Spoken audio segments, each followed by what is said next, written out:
Olá, professores! Olá, professoras! Sejam todos bem-vindos e bem-vindas a mais uma TPC do Núcleo Pedagógico da Diretoria de Ensino de Santo André. Meu nome é Rodrigo, sou PCNP de Química, mas hoje, junto com a Gabriela, nós vamos fazer uma TPC geral para todas as áreas.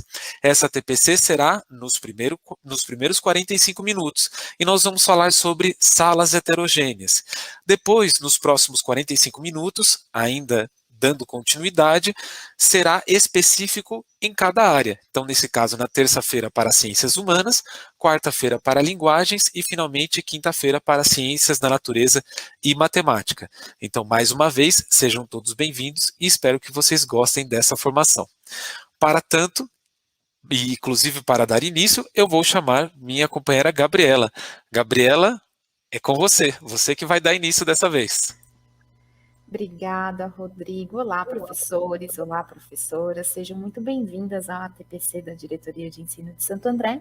E como o Rodrigo já bem mencionou na nossa fala, nós vamos conversar nesses primeiros 45 minutos sobre as salas heterogêneas. Então, professor, eu convido vocês hoje a ter esse olhar para esse retorno tão diverso que nós estamos tendo neste momento, esse retorno nesse período ainda de pandemia, ao qual nós estamos. Então, lembrando que nós voltamos no presencial, mas aqui, o álcool em gel, cadê aqui? Desculpa, a máscara, tendo todo esse cuidado, essa preocupação, e agora estendendo esse olhar de preocupação desse período de 1 ano e meio aí, sem o contato direto com nossos estudantes, enxergar os nossos alunos dentro no momento de sala de aula como uma sala heterogênea. Então, eu convido vocês a gente começar a iniciar a nossa fala pensando mais ou menos em como que os nossos estudantes estão chegando até nós nesse momento aí de 1 ano e meio sem esse contato direto. Próximo slide, por gentileza. Então, aqui, salas heterogêneas, esse momento de retorno gradual dos nossos estudantes, e eu convido vocês a um momento de reflexão e sensibilização sobre o tema, onde, professores, é importante que a gente saia dessa TPC compreendidos e compreendendo a situação, o tema, sensibilizados, criando aí uma sinergia e engajamento confiantes em como se trabalhar nesse retorno aí gradual pós a pandemia, ou durante a pandemia, como estamos tendo. Próximo slide. Então, professores, eu convido vocês a lerem, a fazerem a leitura desse texto juntamente comigo, para a gente tenha a noção do que vamos falar sobre essa TPC. Então, imagine, professor, nessa trajetória escolar como uma subida de uma montanha, na qual nós, professores, é o guia do grupo dos alpinistas, no caso, os estudantes. Eles precisam chegar ao topo e sua responsabilidade é garantir que consigamos fazer isso tudo juntos.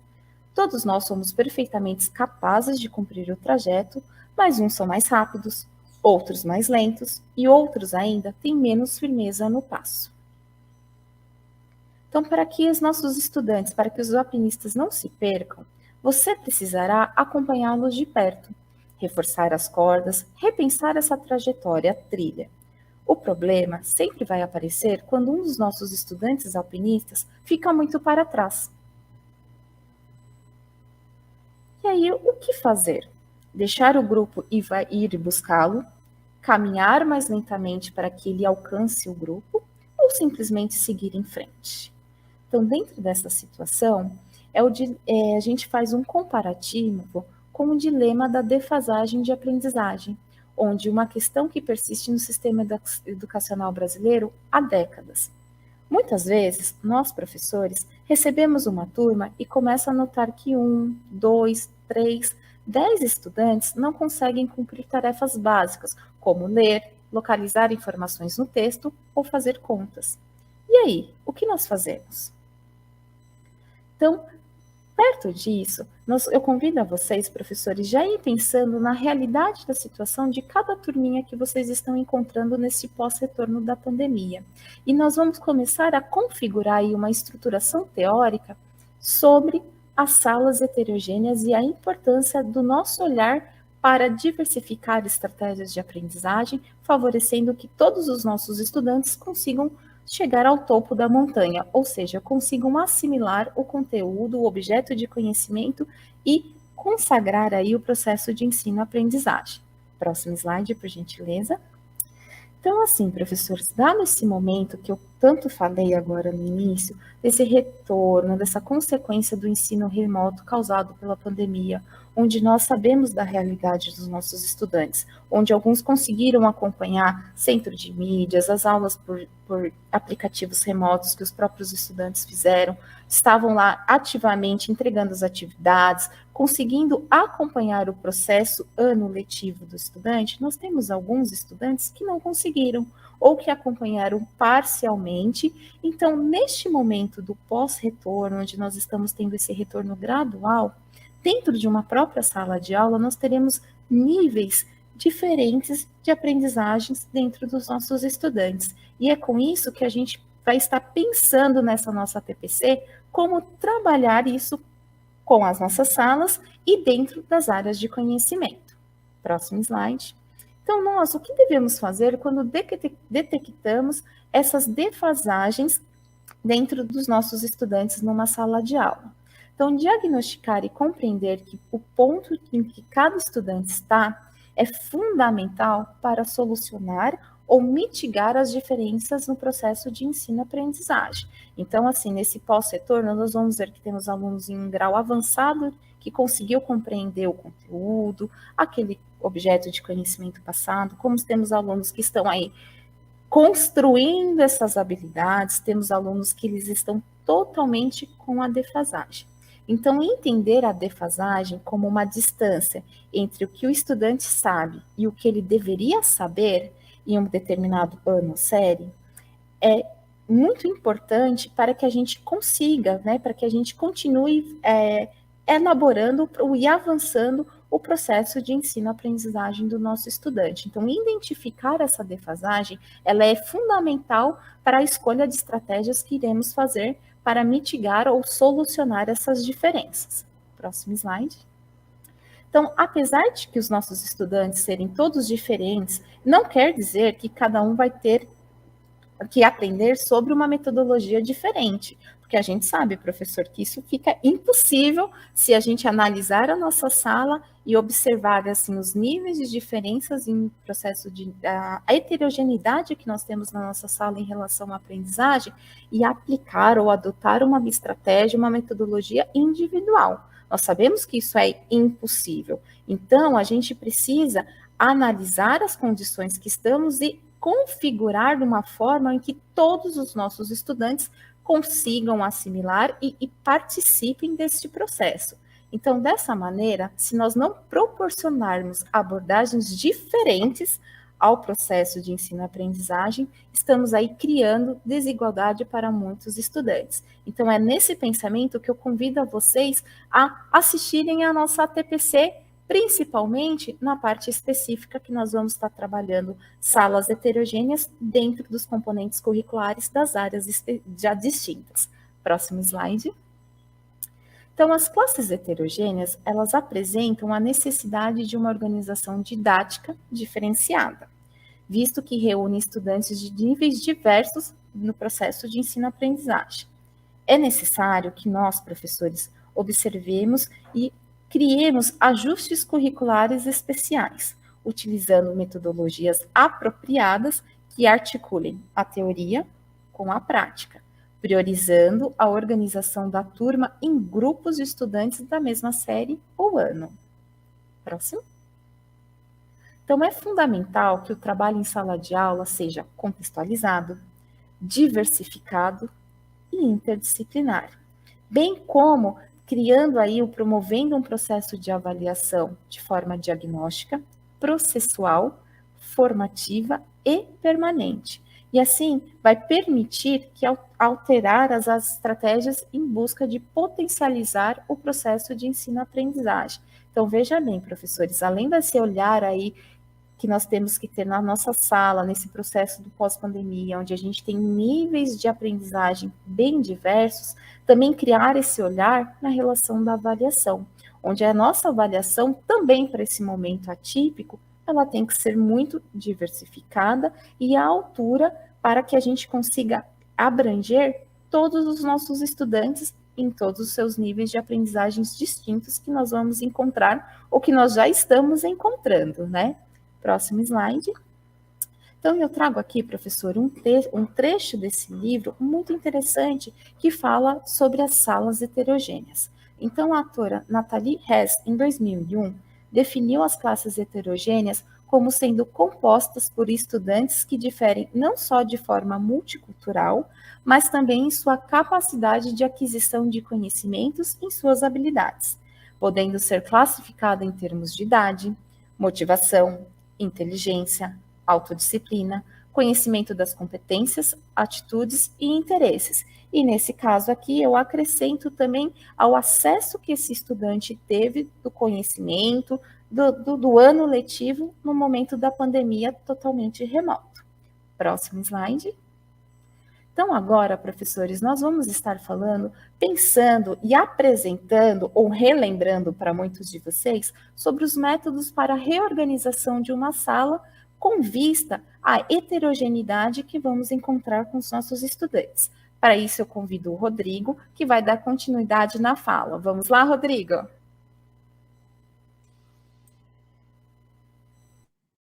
Perfeito, Gabi. Muito obrigado pelo convite mais uma vez. E bom, ela já adiantou bastante coisa, foi excelente a primeira fala, né? Justamente que é importante falar sobre essa parte e essa estruturação teórica quando nós falamos das salas heterogêneas. Então, vou pedir licença, Gabi, vou te tirar rapidinho, tá? Depois você volta.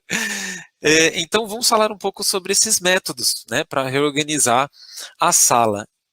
Então, é importante entender o seguinte, como nós podemos organizar o ensino em classes heterogêneas, porque nós vamos receber aí diversos estudantes, vocês já receberam os diversos estudantes com diferentes níveis de aprendizagem. Então, como fazer com que a gente possa organizar esse ensino com esses estudantes? Então, primeiro, fazer um alinhamento entre a rotina da sala, a rotina da sala de aula e o processo de ensino-aprendizagem. Também estimular a perspectiva colaborativa e a autonomia dos estudantes, levando em conta os diversos níveis de conhecimento da sala. E também fazer um diagnóstico prévio, ou seja, aquele levantamento de conhecimentos prévios que é extremamente importante, não só em classes heterogêneas, né, como nós estamos abordando aqui, mas também em classes quando às vezes recebemos alguns estudantes novos, ou mesmo chegamos em um primeiro momento, então o levantamento de concepções prévias é fundamental. E por último, a organização da aula vai ser um ponto-chave para a aprendizagem nas turmas heterogêneas. Então, é fundamental que possa se organizar essa sala. Agora, como trabalhar com essas salas heterogêneas, né? Então, nós vimos como organizar e agora como trabalhar com essas salas heterogêneas. Então, primeiro, se a gente for pensar em um agrupamento produtivo, então como nós podemos organizar na forma de um agrupamento produtivo? Obviamente, conhecer o que os seus estudantes já sabem, então é importante dar uma ideia do que eles possuem, o que eles têm conhecimento sobre aquilo que se pretende ensinar. Depois, permitir a circulação de informação. Então, a circulação de informação pode ser com diversos meios, seja com livros didáticos, seja mediados pela tecnologia ou mesmo por vocês, professores e professoras. Então, é importante que essa informação seja circulante entre os estudantes.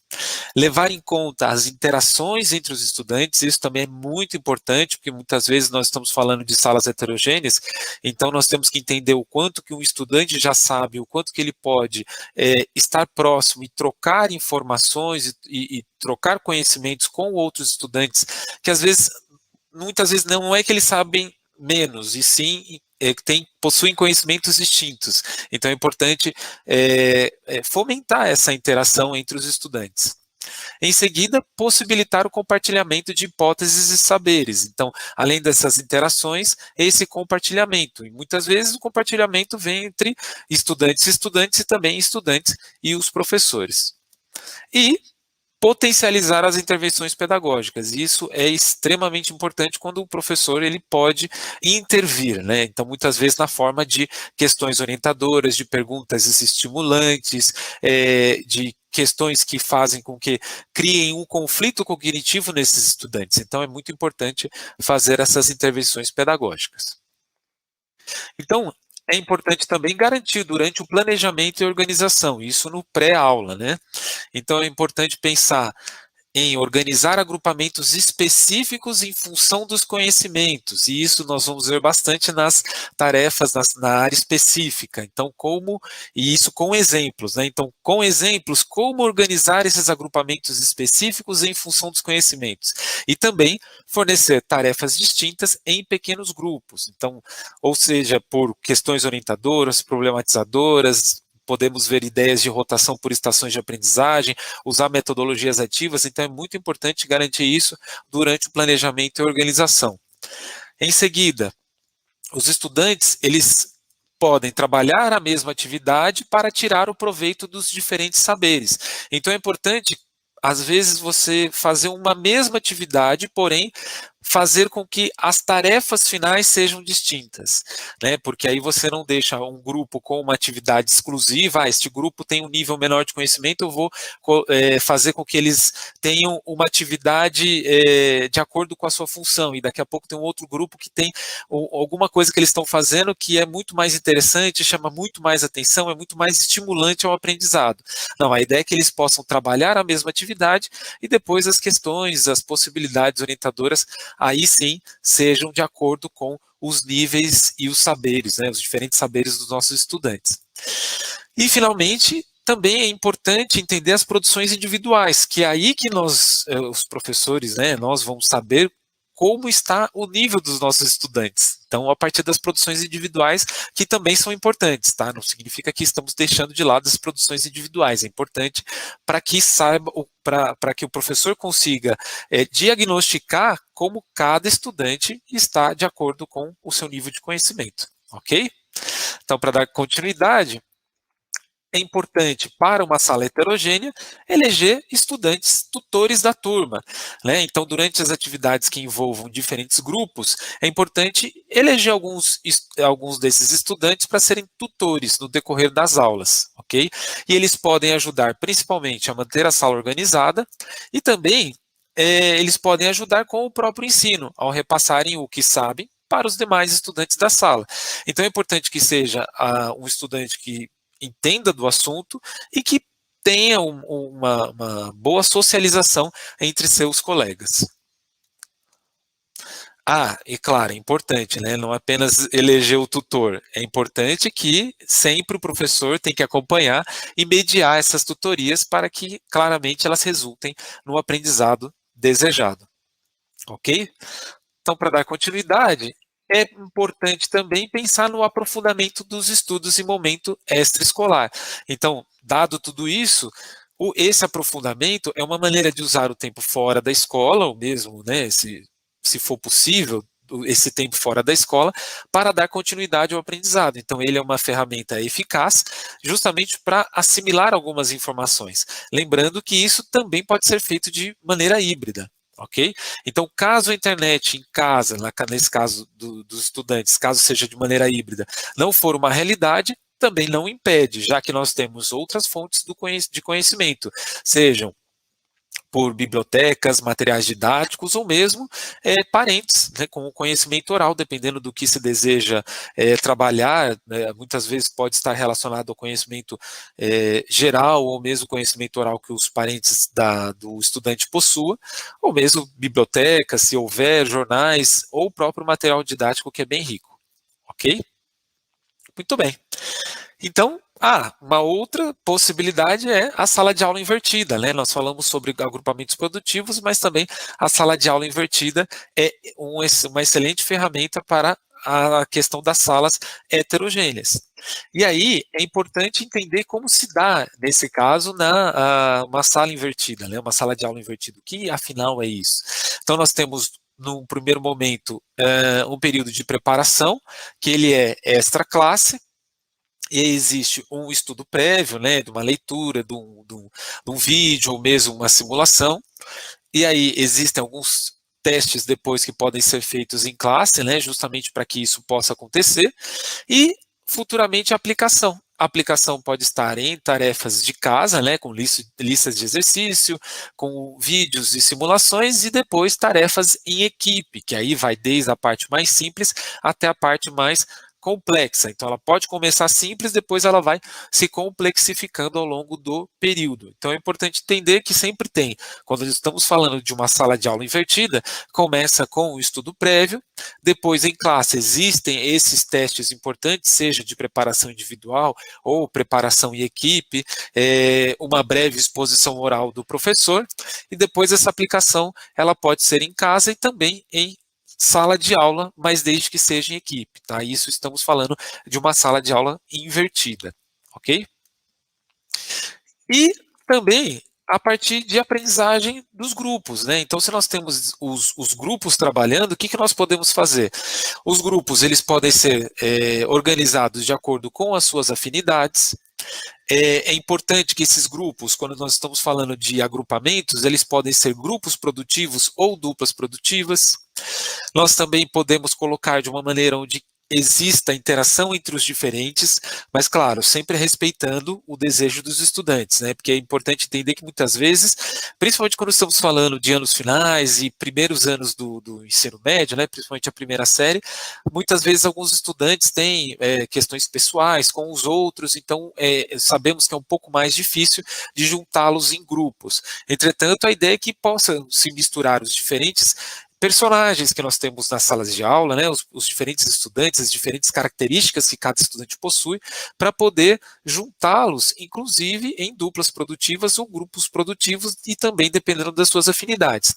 E, claro, sempre importante lembrar, níveis próximos, nem iguais, nem tão díspares. Não adianta colocar o estudante que não sabe, que tem pouco conhecimento, com aquele que tem muito conhecimento e deixá-los em conjunto, porque, em geral, o estudante com pouco conhecimento é desestimulado e aquele que tem um pouco mais de conhecimento acaba fazendo atividade por ele e tudo mais. Então, a ideia é que sejam níveis próximos de conhecimento para que esses estudantes possam conversar, possam trocar uma ideia e possam aprender um com o outro. Tudo bem? Então, dando continuidade, então vamos falar agora, até então foram métodos, ok? Métodos para se trabalhar em salas heterogêneas. Agora vamos fazer uma ideia, ou fornecer uma sugestão de avaliação em salas heterogêneas. Para isso, o que nós estamos falando? Que a temática, claramente, da avaliação, quando estamos falando nesse caso de salas heterogêneas, é muito complexa. Então, quando nós pensamos que já discutimos exaustivamente o tema, a gente percebe que necessita de cada vez mais reflexões e trocas de experiências sobre as nossas práticas avaliativas, principalmente quando estamos imersos neste desafio que é o ensino remoto.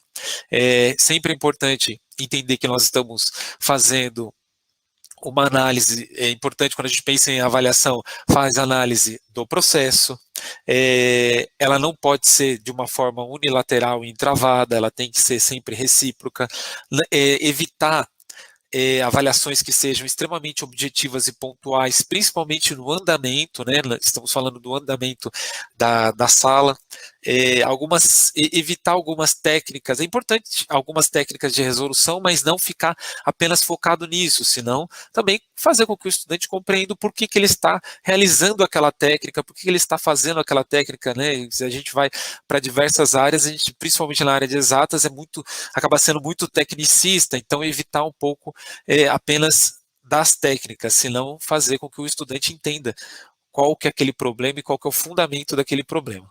Ok? Bom, quando falamos, então, de avaliação, nós queremos trazer um tópico aqui, que já foi falado em ATPCs anteriores, que fala sobre avaliação holística. Então, só para rememorar a vocês. Então, a questão do saber e o que queremos avaliar apresenta-se como o objetivo das atividades no desenvolvimento de trabalhar com uma sala heterogênea.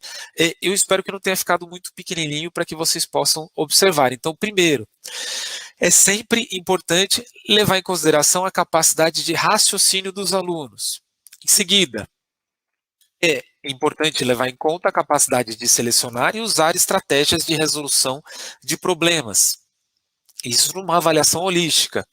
Em seguida, pensar em atitudes e concepções úteis sobre resoluções de problemas. No quarto item, capacidades de usar conhecimentos relacionados com o dado problema. Então, isso tudo tem que ser levado em conta quando estamos falando de uma avaliação holística. Na quinta, capacidade de avaliar o próprio raciocínio e progresso na resolução de um problema. Então, é importante que o estudante pense como ele está raciocinando e como ele está progredindo durante a resolução de um problema. No sexto, capacidade de resolver problemas em situações de aprendizagem cooperativa. E aí estamos falando quando os estudantes estão em grupos. E, finalmente, a capacidade de encontrar respostas corretas numa variedade de tipos de problemas. E aí, quando você tem uma quantidade grande de problemas, e ele finalmente consegue encontrar uma resposta coerente com o que é esperado. Ok? Muito bem. Dado isso, como nós podemos pensar na classificação holística focada? Falamos de uma avaliação holística, que é uma avaliação um pouco mais ampla, né, sem entrar em alguns outros méritos, mas é uma avaliação um pouco mais ampla, um pouco mais aberta, né, não tão específica. E aí, na classificação holística focada, que até parece algo que é muito dispar, né, nós pensamos em classificar, são diferentes classificações em pontos, porém, apesar de ter uma ideia, fornecer uma ideia extremamente cartesiana, a sua estruturação ela vai demonstrar uma maior mobilidade. Então, é uma possibilidade um pouco além do certo e do errado apenas, tá? Então, vamos lá, talvez vocês rememorem essa parte, então é importante que a gente lembre. Então, vamos imaginar o seguinte, vamos avaliar uma situação onde temos uma sala heterogênea, e aí nós temos esta reguinha que vai realmente de 0 a 4, e que nós vamos mostrar como podemos substituir aquele certo e errado por essa classificação holística focada. Então, para dar 0 ponto para o estudante, o que é dito nessa classificação holística focada? Para 0 ponto, que é o mínimo, os trabalhos têm que ter as seguintes características. Primeiro, ou eles estão em branco, ou os dados foram apenas copiados do enunciado, mas não há qualquer trabalho com esses dados, ou tem algum trabalho, mas não tem nenhuma compreensão do problema. Ou mesmo, eles apresentam uma resposta completamente incorreta, difusa e até incoerente com a proposta. Então, se tem esses 3 casos, né, que foram citados agora, dentro de uma atividade, um trabalho ou qualquer coisa que foi realizada pelo estudante, seja de maneira individual, remota ou não, ou em grupo, também remoto ou não, e eles estiverem com essas características, aí sim você tem uma ideia de 0 ponto, tá? Lembrando que tudo isso são sugestões, ok? Mas é importante que a gente pense em novas possibilidades. Dando continuidade, para 1 ponto, o que seria? Então, seriam trabalhos que têm uma das seguintes características. Há um começo de trabalho para além das simples cópias dos dados, refletindo alguma compreensão, mas a estratégia usada não conduziria a uma solução correta. Então, às vezes, ele copiou o enunciado, conseguiu transformar, pensar em alguma coisa, colocou algumas ideias, então isso já mostra que o estudante está evoluindo. Existe uma estratégia inadequada que foi começada, porém não foi desenvolvida e também não há evidência de que o aluno tenha tentado outra. Então parece que ele tentou uma estratégia que não funcionou e ele desistiu. Mas o que nós entendemos é que ele tentou, ele buscou possibilidades. Então isso mostra que é válido, pelo menos como 1 ponto, ok? E se o aluno tentou alcançar um subobjetivo do problema, mas também não conseguiu. Então, de repente, é um problema que tenha mais subobjetivos e ele tentou alguns deles e ele não conseguiu, mas ele tentou. Então, seria 1 ponto. Dado isso, para 2 pontos, os trabalhos eles teriam que conter as seguintes características. Então, o nosso estudante usou uma estratégia inadequada, chegou a uma resposta incorreta, mas o trabalho, de alguma forma, mostra alguma compreensão do problema. Então, isso seria possível fornecer 2 pontos a esse estudante. Foi usada uma estratégia adequada, mas A, ela não foi suficientemente desenvolvida, ou B, ela foi implementada incorretamente, por isso não conduziu a qualquer resposta ou conduziu a uma resposta incorreta. Então, ainda assim, mesmo ele usando uma estratégia, mas que tenha chegado a uma não resposta ou uma resposta incorreta, ele ainda pensou numa estratégia, foi relativamente desenvolvida, então existe a possibilidade de dar 2 pontos dentro dessa classificação, ok? E a última aqui para 2 pontos, ela apresenta uma resposta correta, mas A, o trabalho é incompreensível, ou B, não apresenta qualquer trabalho a não ser a solução. Então é quando o estudante apenas colocou uma solução, mas não apresentou todo o desenvolvimento do trabalho. Então, de uma maneira, você consegue fornecer esses 2 pontos dentro dessa classificação. Para 3 pontos, então o aluno ele implementou uma estratégia que poderia conduzir a uma resposta correta, mas não compreendeu uma parte do problema ou ignorou uma condição, que é justamente ele esqueceu um detalhe ou não compreendeu uma parte, porém ele colocou uma estratégia que daria direção a essa resposta correta. Então seria possível 3 pontos.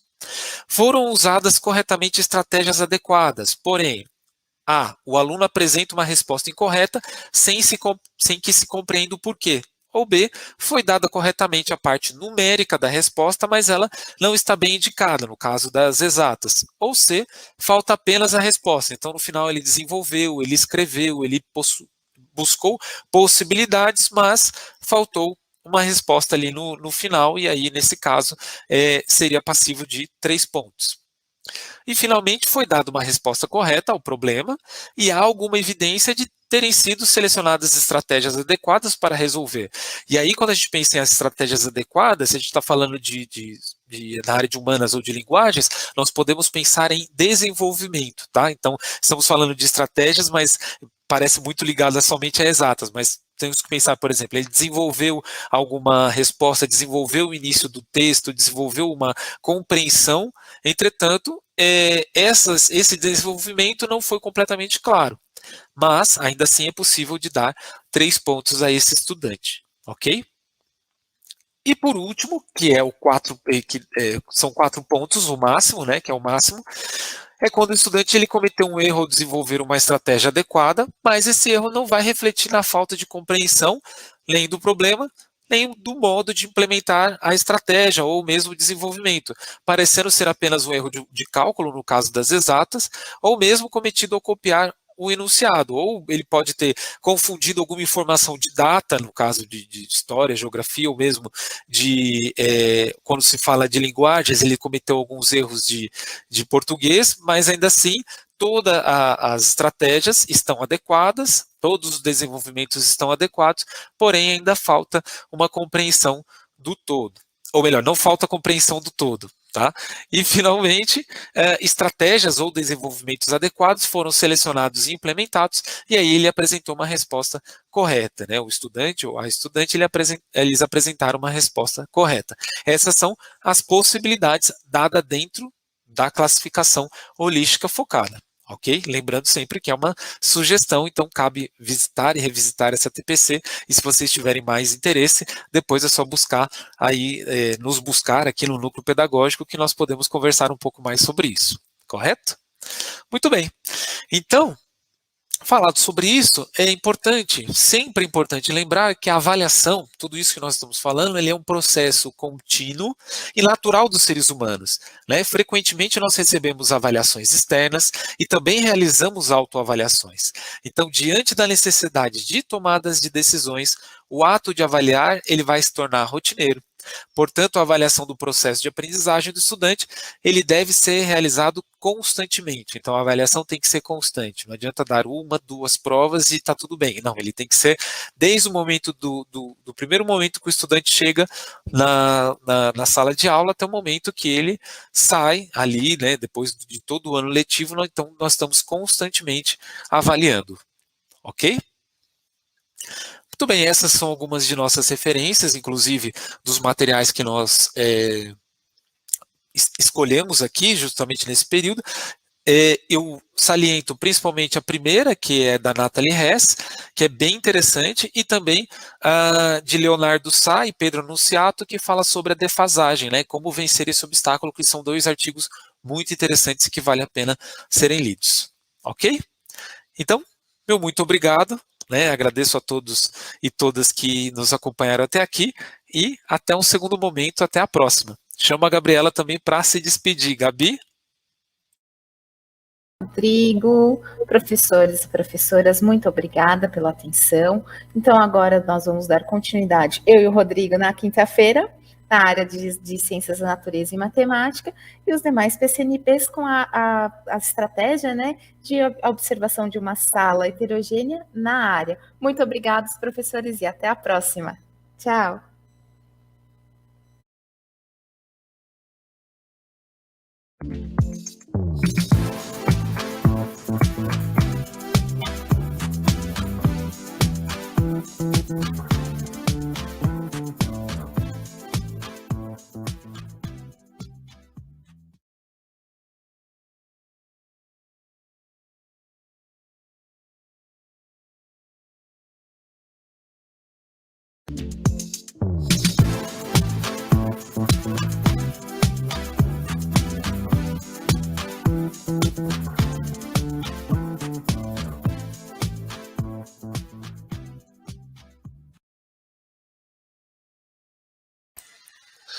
Olá, professores, olá, professoras, bem-vindos de volta.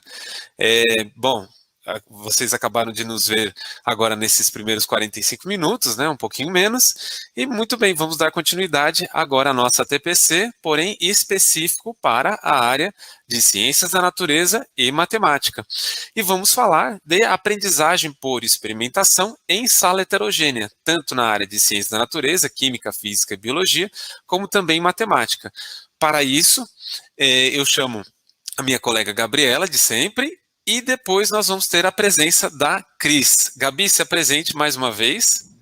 Obrigada, Rodrigo. Olá, professores. Então, como o Rodrigo mencionou, estamos agora no segundo momento da nossa TPC e eu convido vocês, professores, a agora pensar, assimilar as nossas propostas, né, aquele conteúdo, aquela consolidação sobre sala heterogênea, e agora a gente vai dar exemplos práticos, né, utilizando experimentos, coisa que é muito importante para ciências da natureza e matemática, mas também levando em consideração a necessidade de adaptação para salas heterogêneas. Então, é muito legal esse método de utilizar experimentos num olhar aí para que todos os nossos estudantes consigam trabalhar e chegar aí no entendimento, na idealização do que a gente está querendo propor. Então, Rodrigo, eu passo a palavra novamente para você. Você vai dando essa introdução sobre como é se trabalhar a experimentação em salas heterogêneas e eu volto para conversar sobre experimentos na área de biologia, né, no componente curricular de biologia e de ciências, e depois nós finalizamos com a Cris em matemática. Vamos lá, Rodrigo? Perfeito, Gabi. Maravilha. Então, vamos dar continuidade. Vou tirar você aqui rapidinho e aí logo eu já volto contigo. Bom, pessoal, então, como a Gabi já comentou, nós vamos falar bastante sobre, e dar exemplos, né? Vamos falar sobre aprendizagem por experimentação nas salas heterogêneas e também dar diversos exemplos como sugestões para que vocês possam utilizar em sala de aula, ok? E utilizar mesmo como planejamento, mesmo como uma ideia aí futura para as suas aulas, justamente para as suas aulas. Então, dando continuidade, antes de mais nada, será importante entender que uma aula experimental pode trazer diferentes objetivos e focar em pontos distintos. E o seu uso como parte do processo de ensino e aprendizagem é algo que está sempre em debate relacionado ao ensino de ciências e matemática, né? Então, existem muitos debates de se a experimentação ela é um único meio ou ela é um meio apenas disparador, como uma ideia, por exemplo, que ele pode trazer alguns pontos, algumas ideias, mas não sendo apenas o foco. Então, é importante entender se a experimentação, seja no ensino de química, biologia, física ou até mesmo em matemática, se ela é apenas uma parte do processo ou ela é apenas um desencadeador desse processo. E nisso é importante sempre considerar durante toda uma aula experimental, utilizando ela como essa ideia, seja desencadeadora ou como a parte principal, é importante todo o conhecimento prévio do conceito por parte do estudante. Porém, eles sempre necessitam aprofundá-los na discussão do resultado. Então, é importante considerar o que o estudante já sabe e, claro, sempre é importante levá-lo a construir o seu processo próprio processo de aprendizagem dentro de um aprofundamento, principalmente quando a gente fala de discussão dos resultados. E aí, muitos estudos afirmam que o uso da experimentação na aula de ciências da natureza e matemática, ela pode auxiliar no desenvolvimento da construção desse conhecimento científico, melhorando principalmente o processo de ensino-aprendizagem dos conteúdos ou objetos do conhecimento, aproximando a teoria da prática e a prática do cotidiano dos estudantes, né? Então é sempre importante pensar na parte de uma experimentação quando ela se aproxima do cotidiano dos estudantes. Então não pode ser aquela experimentação distante, né? Vamos fazer uma titulação, mas isso em química, tá? Puxando a sardinha para o meu lado. Vamos fazer uma titulação, mas titulação para quê? Por quê? Qual é o objetivo dela? E o que isso tem a ver com o cotidiano dos estudantes? Então é importante sempre partir do que eles já sabem para algo que nós podemos aprofundar, claro, dentro do nosso conhecimento científico, ok? Então, para dar continuidade, como nós podemos fazer isso? Então, primeiro, levando em consideração o que nós já falamos anteriormente sobre avaliação holística, criamos esta TPC baseado naquela avaliação. Então, originalmente, o professor, o que ele precisa fazer? Ele precisa fazer o levantamento das concepções prévias, utilizando aquele preceito, o preceito da avaliação holística. Então, ele vai fazer a sua avaliação, certo? Vai construir o seu processo avaliativo e, em seguida, vai fornecer aos estudantes. Então, pode ser que alguns estudantes eles acabem tendo um bom desempenho, outros estudantes têm um desempenho mediano e depois alguns outros estudantes têm um desempenho insuficiente ou muito baixo. A partir disso, dentro desse preceito, é possível começar a pensar nas aulas. E aí, qual que é a ideia? Nós também trouxemos aqui para vocês uma correlação entre a avaliação holística e o nível de aprendizagem. Então, pensando no levantamento de concepções prévias e de acordo com aquela pontuação na avaliação holística, é possível fazer uma correlação com o nível de aprendizagem dos estudantes. Então, vamos imaginar que quando ele tirou 0 ponto naquela avaliação, ele tem um nível de aprendizagem insuficiente. Com 1 ponto, ele está abaixo do básico. Com 2 pontos, ele está no básico. Em 3 pontos, ele está no nível adequado. E, finalmente, em 4 pontos, o estudante estará no nível de aprendizagem avançado. E isso será fundamental para as nossas ideias, para a nossa ideia aqui de salas heterogêneas e também trazendo a experimentação para estudar um pouco mais essa questão da sala heterogênea. Então, a primeira coisa, após fazer essa correlação, é importante que seja fornecido um mesmo experimento para que todos participem. Mesmo os estudantes que estão em nível insuficiente, ou em nível abaixo do básico, ou até o avançado, todos eles têm que participar de um mesmo experimento, ok? Então, será dado um mesmo experimento, entretanto, para os níveis abaixo do básico e insuficiente, o professor vai ter que dar um foco maior.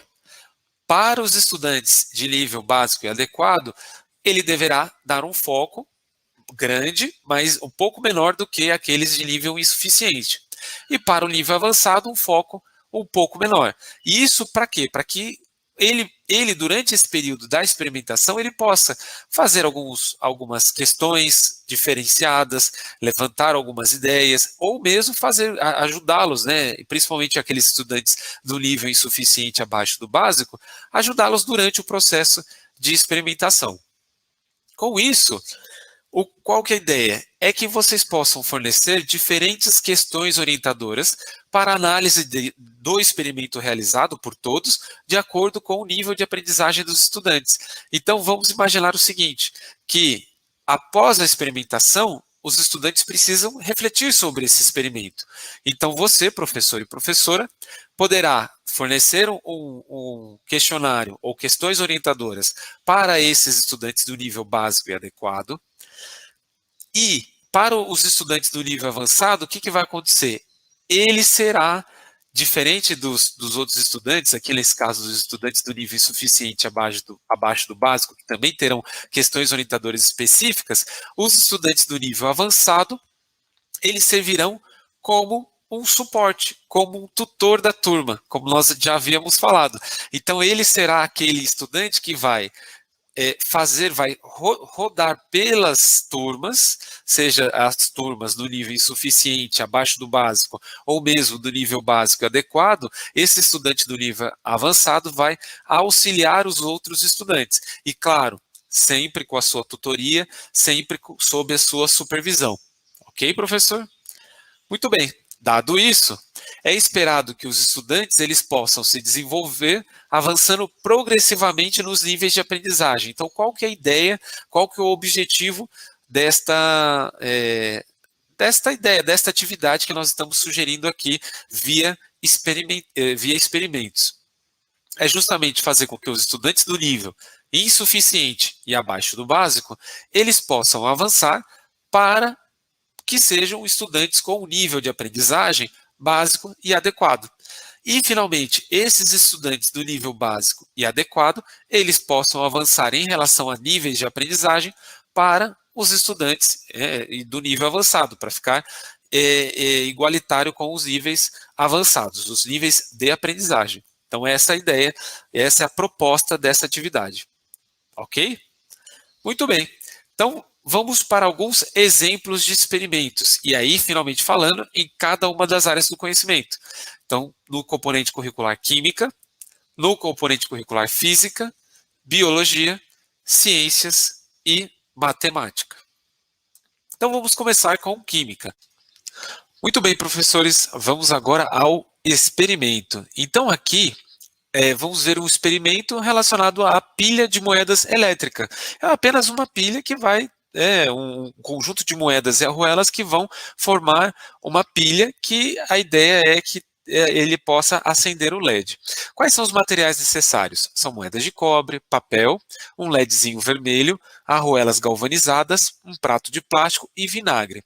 Qual que será a tarefa dos estudantes? A tarefa dos estudantes será o de molhar os pedaços de papel com algumas gotas de vinagre. E aí, para construir uma célula da bateria, a ideia é que se comece com uma base de moedas de cobre, depois um pedaço de papel molhado e, por último, uma arruela galvanizada. E aí é só empilhar de 4 a 5 células, moeda, papel, arruela, e depois segurar o terminal mais longo do LED tocando as moedas da base e o mais curto tocando a arruela no topo da pilha. A ideia desse experimento é justamente para que o estudante tenha uma noção do que é uma pilha, né, de como se construíram as pilhas e até pode pensar em avançar numa questão histórica da primeira pilha construída, por exemplo. Então, é possível que a gente consiga trabalhar isso enquanto estamos conversando, estamos experimentando ali em conjunto com os estudantes. E também será importante levar em consideração que todos os estudantes devem fazer esse mesmo experimento. Tá? Então, cada uma das mesas ou das bancadas que os grupos estejam, é possível que exista cada um dos kits na mesa desses estudantes, justamente para que todos possam participar do mesmo experimento. Ok? Um detalhe é que este experimento, assim como diversos outros que nós vamos falar aqui, todos eles foram retirados do site Cienciação. Tá? Então, é só entrar nesse link aqui, do cienciação.org, que vocês vão encontrar este e outros experimentos também, ok? Vale muito a pena. Muito bem, então, para dar continuidade, lembra que nós falamos, todos vão fazer o mesmo experimento, entretanto, há uma diferença nas questões orientadoras. E aí as questões orientadoras vão de acordo com o nível de aprendizagem dos estudantes. Então, para os estudantes que estão com nível insuficiente e abaixo do básico, todos eles determinados a partir do levantamento de concepções prévias, as questões para eles serão diferentes, terão um caráter um pouco mais básico, que são as seguintes: que mudanças vocês perceberam? Quais produtos químicos estão envolvidos? Então, é para que eles digam quais são os produtos químicos envolvidos durante o processo do experimento ali da pilha. Depois, acontece uma reação química? É justamente para que eles compreendam aquela ideia de se existe ou não existe uma reação química acontecendo. E o que muda em uma reação química? E aí já é uma pergunta para os estudantes de nível insuficiente abaixo do básico, que pode deixá-los ali um pouco em dúvida, mas aí cabe a você, professor, que consiga sanando essas dúvidas ao longo do experimento e, desculpa, após o experimento, correto? Para os estudantes do nível básico adequado, quais são as questões orientadoras? É colocar quais são os reagentes e qual é o produto. Parece simples, mas muitas vezes não é, dependendo do estudante. Todas as ligações químicas têm a mesma energia? Qual a importância do uso do vinagre? E de onde vem a energia que gera a corrente elétrica que faz com que o LED acenda? Essa é uma questão um pouco mais difícil. E percebam, professores, que aqui nós estamos fazendo agrupamentos produtivos, né? Porque primeiro nós fizemos uma avaliação holística. Em segundo, fizemos um levantamento de concepções prévias a partir dessa avaliação holística e depois, durante o experimento e para essas questões orientadoras, é importante fazer o agrupamento desses estudantes que estão no nível insuficiente, ou seja, que tiveram 0 pontos, o nível abaixo do básico, que tiveram 1 ponto. Depois, um agrupamento com os estudantes do nível básico, que tem 2 pontos, e o adequado, com 3 pontos. E onde estão os estudantes do nível avançado? Pois bem, os estudantes do nível avançado, eles precisam ter todas as questões que serão orientadoras para os outros estudantes, eles precisam ter previamente. Por quê? Porque eles serão os monitores, serão eles que vão auxiliar você, professor, você, professora, para que tanto na parte do momento do experimento, claro, eles também vão fazer o experimento, mas durante o processo experimental e depois em sala, ou mesmo remotamente, eles vão auxiliar rodando entre os grupos, ou mesmo conversando entre os grupos, tentando auxiliar os estudantes e claramente vai auxiliar você, professor e professora, durante esse processo, ok? Então é muito importante a presença desses estudantes, caso eles tenham, vocês consigam ter alguns estudantes do nível avançado em suas salas, em suas turmas, ok? Muito bem. Agora, quais são os conceitos envolvidos neste experimento? É importante entender que a energia que o LED transforma em luz vem de um processo de oxirredução. Então, eles têm que entender que a reação é como uma troca de elétrons entre os íons de zinco em solução, nesse caso vinagre, e os íons de cobre na camada de óxido da moeda. Então, o zinco ele vai oxidar, e aí, enquanto isso, os íons de cobre, eles vão reduzir. Ok? Então, essas reações eles vão acontecer perto da superfície da moeda e da arruela, onde tem uma moeda sobre uma arruela, os elétrons excedentes da arruela podem propagar-se facilmente para a moeda e assim gerar um potencial elétrico, e esse potencial elétrico vai justamente acender o LED. Então, é importante que os estudantes, pelo menos aqueles do nível básico e adequado, consigam entender tudo isso para que eles depois, em relação a esse objeto de conhecimento, em relação a essas habilidades, eles possam ir para o mesmo nível de aprendizagem dos estudantes avançados. Enquanto isso, aqueles estudantes que estão no nível insuficiente abaixo do básico possam subir um pouco mais a questão do nível de aprendizagem e chegar aonde estão os estudantes do nível básico e adequado. Tá? É isso que se espera depois do desenvolvimento dessa atividade. Ok? Muito bem. Dado isso, vamos para o exemplo de física. E aqui é um experimento de sal e gelo, que é bem simples. Quais são os materiais necessários? São copos de plástico, sal de cozinha, cubos de gelo e termômetro. Qual que é a tarefa dos estudantes? É preparar para cada grupo um copo de plástico com um pouco de água, com pelo menos 3 ou 4 cubos de gelo em um termômetro dentro do copo. Em outro copo, coloque-se uma colher de sal em temperatura ambiente. E aí é preciso ter um relógio à mão para cada minuto anotar a temperatura do que está dentro do copo. Ok? Quais são as questões orientadoras para tal? Então, para os estudantes do nível insuficiente abaixo do básico, será o que aconteceu com o gelo e com o sal? Que é importante, né? Parece uma questão muito simples, mas é importante dizer o que aconteceu com o gelo e o que aconteceu com o sal.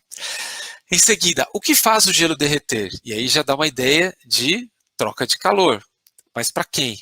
Né? Em relação a quem? Em relação ao ambiente? O que muda na água quando o gelo derrete? É importante que esses estudantes já possam entender isso. De onde vem a energia necessária para derreter o gelo, que está muito ligado à questão anterior. E, finalmente, por que o sal é dissolvido? E se esse processo ele é irreversível? Será que ele é reversível, irreversível?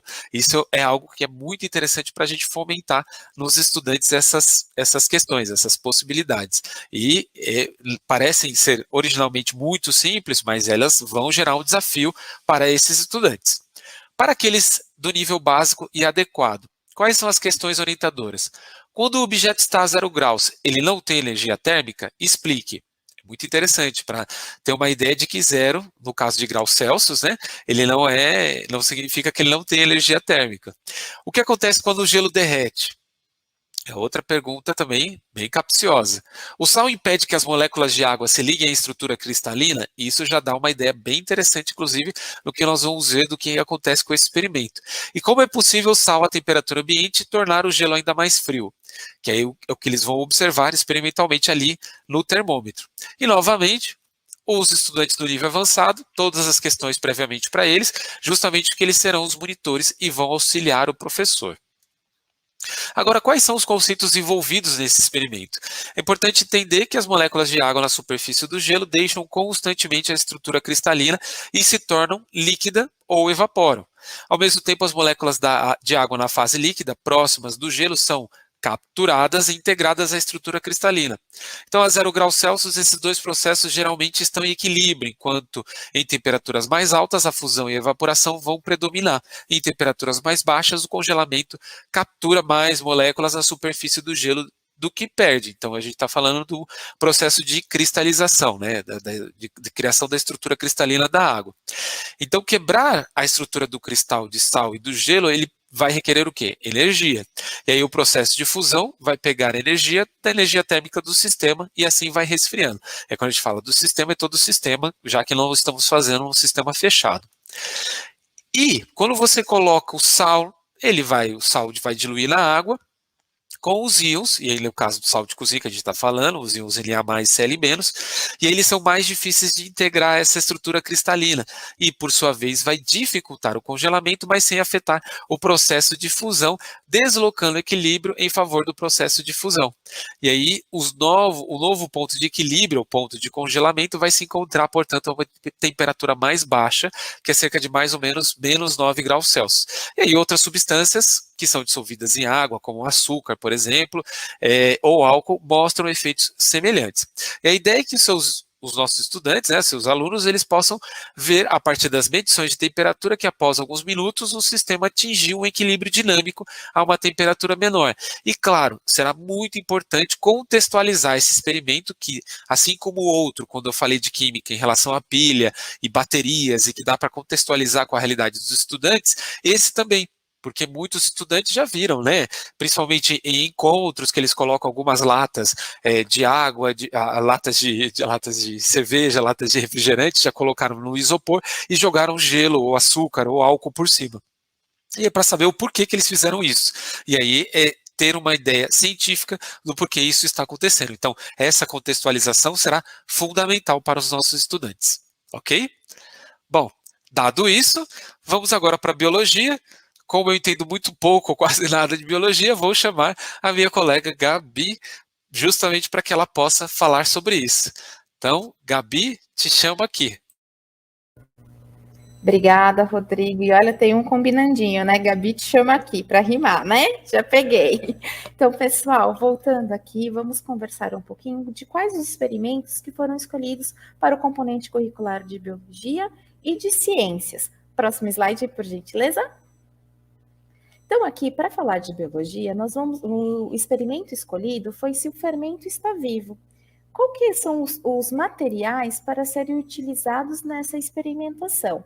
Lembrando, professores, que nós tivemos o cuidado de escolher experimentos que possam ser também realizados de forma remota, onde os materiais são todos de baixo custo e que geralmente a gente encontra no nosso domicílio, tá? Então, os materiais para a experimentação do fermento está vivo. Nós vamos utilizar águas em temperaturas distintas, como em torno dos 35 a 65 graus, 3 copos plásticos, fermento biológico, que vai ser disposto 1 colher em cada copo, e açúcar refinado, que será usado como substrato nesse experimento. E nós vamos adicionar 1 colher de açúcar em cada um dos copos, tá? E qual que é a ideia dos estudantes? Qual é a tarefa dos estudantes? Ao montar esse experimento, é para verificar a ação metabólica no micro-organismo do fermento. Então, eles vão estar adicionando água morna em 2 copos, e que contenha o fermento, e a água muito quente em um dos copos que tem fermento mais o açúcar. Próximo slide.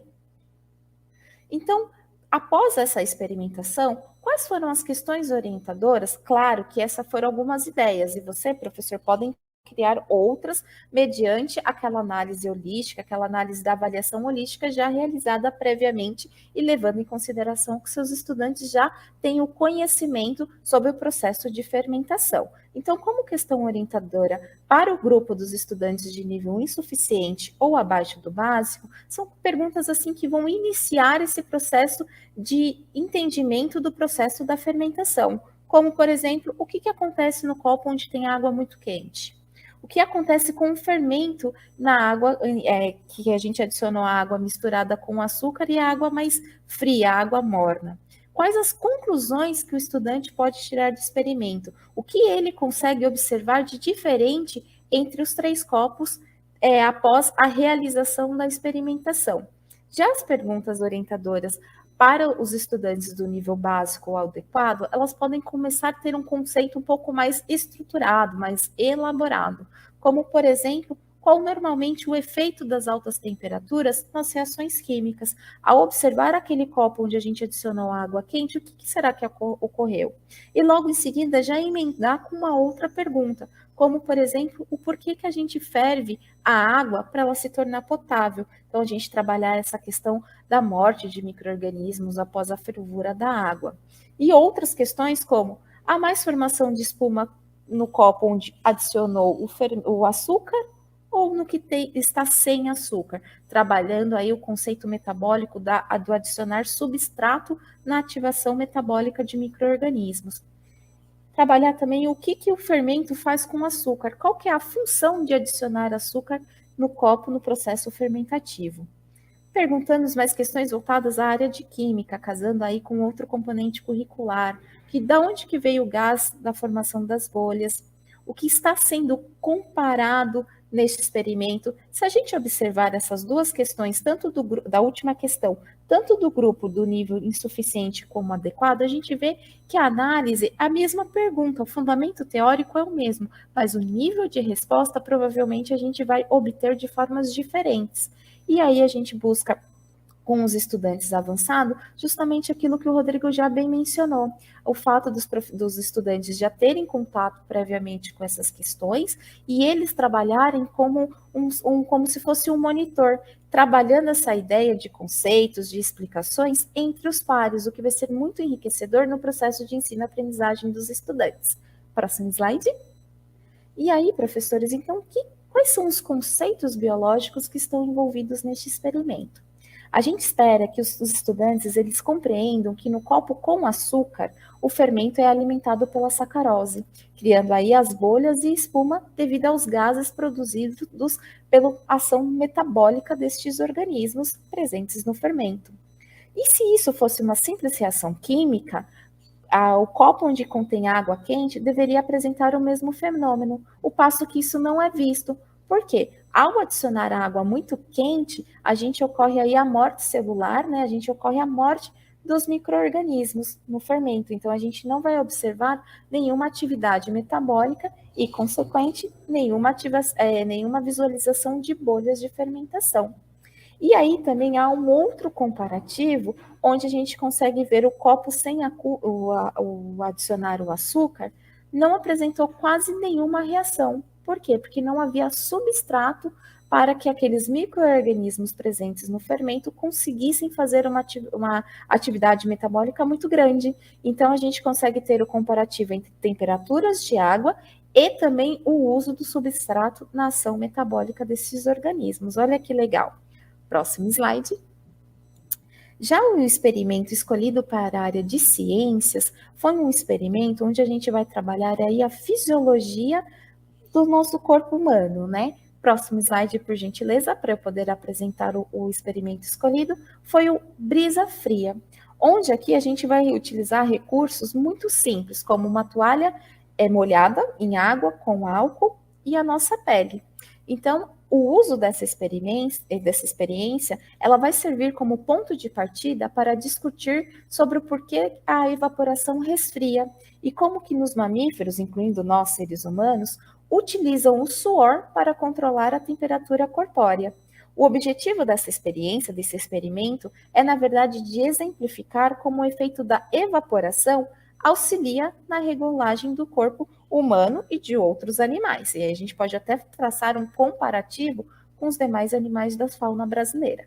Então, para a realização desse experimento, como eu já tinha dito, é necessário utilizar um pano úmido, bem molhadinho com água e álcool para acelerar esse processo, né? Então, qual que é a ideia? É que a gente passe o pano molhado sobre o dorso da nossa mão e em seguida a gente assopre de leve. E aí, vai dar esse experimento, ele vai levar a sensação para a gente iniciar uma discussão com os estudantes do porquê quando nós sopramos o ar sobre a pele molhada, a gente sente mais frio, dá aquela sensação de frescor. E como que isso pode ser feito e qual o efeito que isso está envolvido? Como que isso pode ser útil no nosso corpo? Próximo slide. Então, como questões orientadoras para aquele grupo de estudantes que a gente percebe que tem que ter uma atenção maior, do grupo dos insuficientes, de aprendizagem insuficientes, por favor, Rodrigo, acho que eu estou com um delay aqui no meu... Obrigada, apareceu agora. Desculpa, professores, que hoje eu estou com um problema de conexão, tá? Então, quais são as questões orientadoras voltadas ao público dos nossos estudantes de nível insuficiente ou abaixo do básico? Quais são as perguntas que a gente pode começar a fazer para esses estudantes? Como por que quando sopramos o ar sobre a pele molhada a gente sente mais frio do que quando feito com a pele seca? E para onde esse líquido vai? Já para os estudantes de nível adequado e básico, nós podemos falar mais estruturadas essas perguntas, como é necessária energia para que o líquido saia do ar e evapore? De onde que vem essa energia? Como esse efeito poderia ser útil? E, novamente, para o grupo de alunos, de estudantes com nível avançado, ele tendo o conteúdo todas essas questões e sendo trabalhadas numa espécie de monitoria, auxiliando no processo de ensino-aprendizagem. Próximo slide. Então, quais são os conceitos envolvidos nesse experimento? Então, ao invés de a gente simplesmente explicar que a evaporação ela tem um efeito de arrefecimento, a gente pode ajudar os nossos estudantes a chegar por essa conclusão por si só, ao fato deles sentirem essa brisa ao assoprarem a pele molhada. E logo a gente consegue trabalhar esse conceito para que, esse conceito, na verdade, de como que o nosso corpo controla a temperatura ao fato da gente utilizar o nosso suor. Então, é nesse sentido da brisa molhada que a gente trabalha, então, o equilíbrio de temperatura corpórea, justamente utilizando na experimentação prática todo esse processo fisiológico do corpo. Então, agora, professores, eu convido a Cristina, que vai estar falando um exemplo prático de experimentação, considerando uma sala heterogênea, na questão da área de matemática. Até daqui a pouco, professores. Cristina, vamos lá para a gente dar continuidade na formação?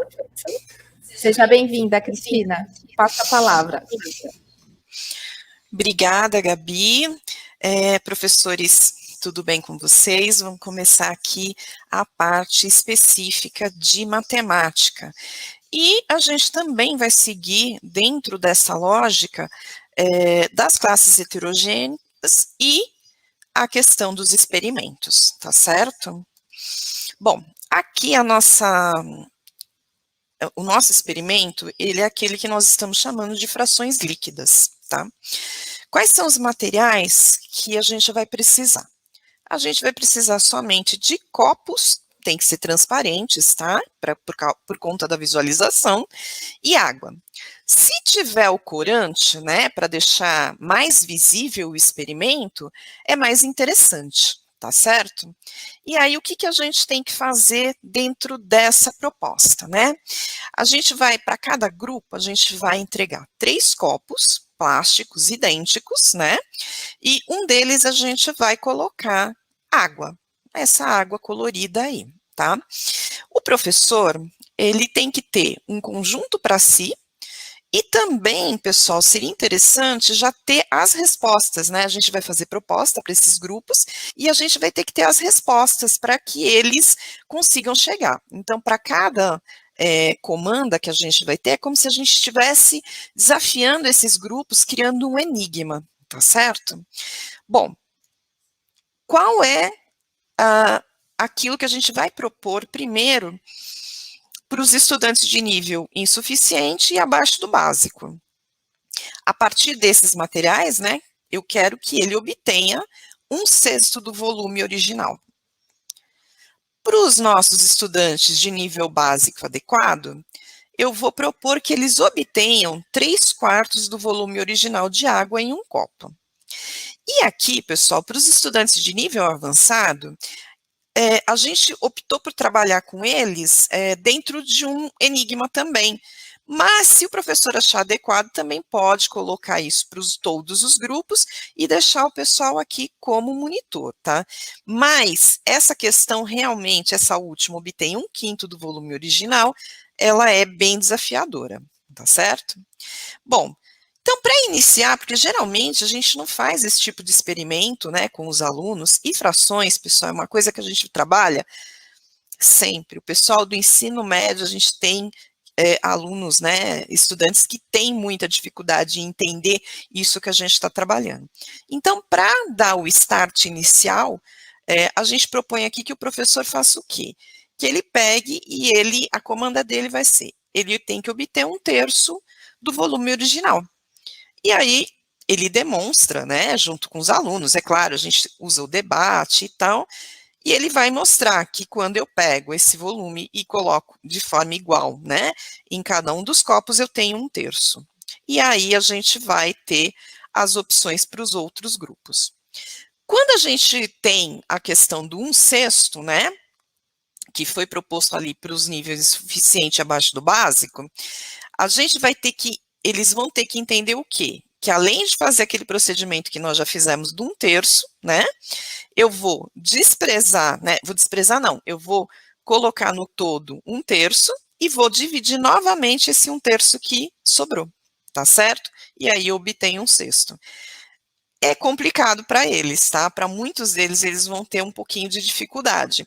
Mas a questão é o quê? Eles estando em grupos, né, eles consigam debater, né, e chegar em uma possível solução, né? Além dele entender a questão matemática, ele vai ter que fazer todo esse procedimento. Para os outros estudantes de nível básico adequado, a proposta foi 3/4. Então, como é que eu chego nisso, né? Eu divido eles, né, os copos, eu vou dividir em 2 partes, depois eu vou pegar no terceiro copo, né, eu vou produzir 1/4, né, e desse 1/4 eu consigo chegar em meio.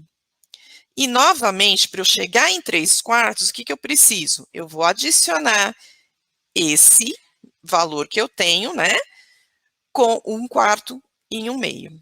Tá? Então, são vários procedimentos e eles vão ter que fazer todo esse caminho, tá certo? Por isso que é interessante você já ter a resposta, que daí você entrega, e eles vão medir para ver se eles conseguiram ou não. Agora, pessoal, quando a gente tem a proposta aqui de chegar em 1/5, é provável que esses alunos cheguem para você e coloquem, ó, não dá para em 3 copos eu chegar em 1/5. O grande desafio aqui é dizer o porquê que você não chega em 1/5, né? Por que você está dizendo que é impossível dentro dessa proposta? Porque aqui com 3 copos eu consigo fazer divisões por 2 e por 3, né? E 2 e 3 não são múltiplos de 5, então eu não consigo chegar em 1/5. Então é extremamente desafiadora por conta do estudante ter que fazer o quê? Ele tem que justificar o porquê que é impossível, né? Bom, aqui, dentro dessa proposta de frações líquidas, né, a gente quis colocar, né, a noção, né, abstrata de fração e as operações que eu posso obter com ela, tá certo? Mas é importante, pessoal, que ao final, mesmo todo mundo tendo conseguido realizar, chegado em todos os enigmas, que a gente faça reflexão com eles, que a gente faça essa sistematização, para eles entenderem, né? Então, vou lá para o quadro, discuto e chego na questão final, né? Eu não posso deixar só o experimento, acertou, errou, eu tenho que realmente chegar nessa conclusão, tá? E aí eu posso trabalhar uma série de outras coisas, né? Eu estou trabalhando volume, enfim, né? Dá para a gente fazer uma bela aula aqui. Bom, com relação, pessoal, à organização, à reorganização das salas, né? Em todas as nossas propostas aqui, era um único experimento para todos os alunos, independente do grau, né, de dificuldade ou de conhecimento dele, né. Então, por que isso é vantajoso, né, ele traz suas vantagens. Então, assim, para o professor, você tem um único experimento, e esse único experimento, ele vai ser passível, né, de contemplar todo mundo, todos os níveis de aluno. Então, você consegue engajar todos eles trabalhando em busca de uma solução e eles vão conseguir chegar, né?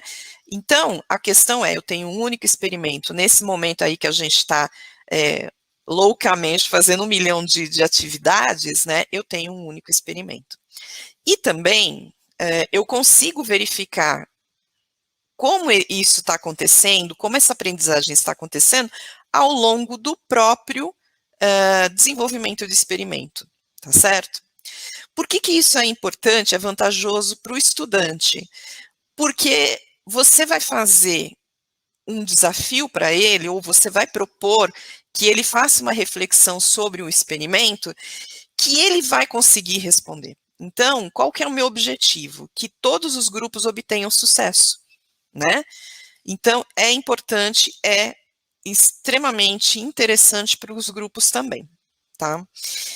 E a outra questão, gente, quando a gente está trabalhando com os grupos e eles estão interagindo e uns vão mostrando para os outros, né, olha, eu cheguei nessa conclusão, o outro grupo chega em outra conclusão, algumas eles vão perceber que são tão ok ou outras não, né, a questão é que a gente está compartilhando as informações, eles vão ficar engajados dentro dessa proposta, né, de experimento, e aí, pessoal, quando eles fazem essa interação, é onde a gente consegue perceber que alguns alunos dão aquele salto na aprendizagem, começa a fazer sentido, né? E isso sem você você, professor, ter feito todo o trabalho sozinho, né? Ele fez junto com os pares. Então, essa é a proposta que a gente trouxe para vocês. E ainda dentro desse pensamento, né, que eu acabei de falar para vocês, é aquela história, né, quando eu tenho um experimento com uma única comanda sem considerar, eu estou trabalhando igualdade. Só que a igualdade, ela não me garante que todo mundo ali vai conseguir chegar no sucesso, né? Então, eu tenho que oferecer aquilo que cada um precisa, que é o princípio da equidade, né, que a gente fala tanto e que às vezes a gente parece tão abstrato, tão longe da gente, e a gente percebe que é muito simples desde que a gente faça a organização tanto dos trabalhos quanto dos nossos estudantes, tá certo? Bom, pessoal, eu vou me despedir aqui de vocês, tá certo? E eu vou chamar a Gabi também para se despedir. Um abraço a todos. Obrigada, Cristina. Achei muito boa a colocação. Professores, espero que vocês tenham gostado, que a nossa TPC tenha sido enriquecedora para esse momento que de volta às aulas está num momento gradual. E lembrando, professores, que essa experimentação, a gente respeitando os protocolos que são necessários para esse momento, e assim eu tenho certeza que será de muita valia e de muita importância no desenvolvimento e enriquecimento dos nossos estudantes, né, no processo de ensino-aprendizagem. Aqui eu apresento as referências que nós utilizamos, chamo a atenção para a primeira, que é o site do Ciensação, onde vocês, professores, eu convido novamente a estarem entrando, que lá tem diversos experimentos na área de ciências da natureza, matemática e também do componente de curricular de geografia. É um material muito rico e de baixo custo, então a gente consegue fazer adaptações para as nossas aulas, tá? Em nome, peço um próximo slide, por gentileza. Então, o nome da equipe de Ciências da Natureza e Matemática, eu apresento aí, eu reapresento, na verdade, o Rodrigo. E, professores, eu agradeço mais uma vez a oportunidade e até a próxima TPC. Rodrigo, com você. Muito obrigado, Gabi. Bom, eu me despeço também de todos vocês. Espero que vocês tenham aproveitado. E até a próxima. Nos vemos numa próxima TPC. Tchau, tchau, pessoal.